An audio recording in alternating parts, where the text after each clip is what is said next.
তুমি এখনই অফিস থেকে 2 দিনের ছুটি নাও। কেন? আমরা কক্সবাজার যাব। কক্সবাজার? হ্যাঁ, তোমার মাথা আওলা গেছে? আমি আমার কানাদুল বন্ধ রাখছি। দেখো শাম, তুমি না রাগ করো না আমার উপর। আমি অনেক ভাইবা দেখছি জীবনে পরিকল্পনা করে কিছু হয় না, যা করতে হয় হুটহাট করে ফেলতে হয়। এই জন্য আমি এই সিদ্ধান্ত নিয়েছি। একদিন হয়তো আমাদের কাছে অনেক টাকা পয়সা থাকবে, কিন্তু মনের এই ইচ্ছাটুকু থাকবে না, গায়ে জোর থাকবে না।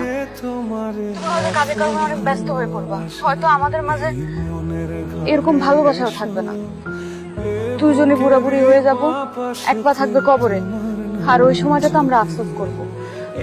শাওন, এই আফসোসটুকু আমি করতে চাই না। কারণ আমার কাছে এখন 15,000 টাকা আছে, লাগলে সবচেয়ে সস্তা বাসে করে যাব, ওখানে সবচেয়ে সস্তা হোটেলে থাকবো।